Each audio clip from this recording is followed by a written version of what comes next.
Hello dear loving student, कैसे हैं बेटा आप लोग।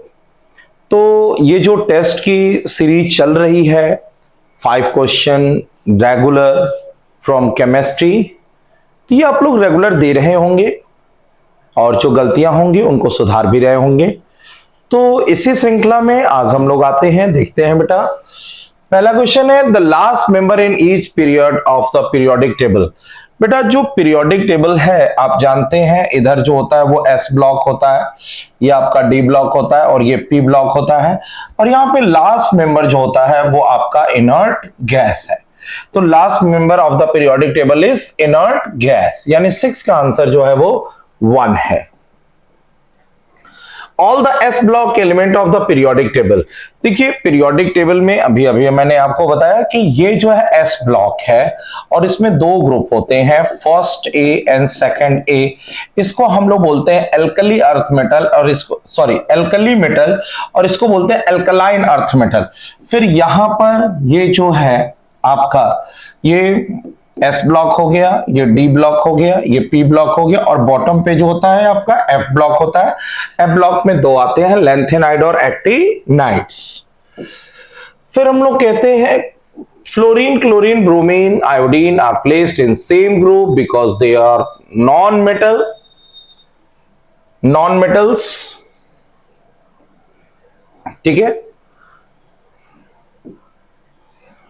According to periodic law of element, the variation of property of element is related to atomic number.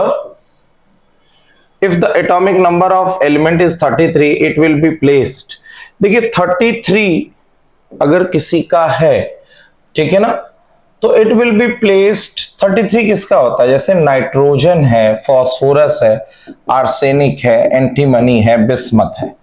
ठीक, इसका एटॉमिक नंबर 7 होता है, बीच का गैप 8 होता है 15, और इसके बीच का गैप जो होता है वो 18 होता है।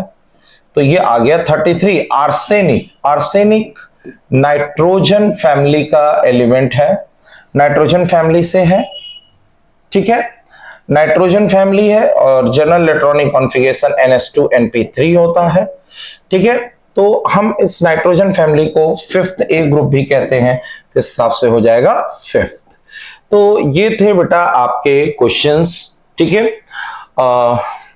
Variation in property of element is related to atomic ये तो हो गया, एटॉमिक नंबर हो गया। Fluorine, chlorine, bromine, iodine are placed in same group because इसका अगर मान लीजिए रीजन आपको देता, तो एक रीजन अगर ये दिया होता कि प्रॉपर्टी इनकी सेम क्यों होती है, because they have the same valence shell electronic configuration. यहां जल्दीबाजी में आप इसको गलती मत करिएगा, 17 electron in outermost shell, ये गलत है, 7 दिया होता तो सही होता है। ठीक है ना, तो ये हो गया, एस ब्लॉक भी हो गया, और ये आपके क्वेश्चंस हो गए। ठीक है बेटा, तो फिर हम लोग मिलते हैं अगले 5 क्वेश्चन के साथ।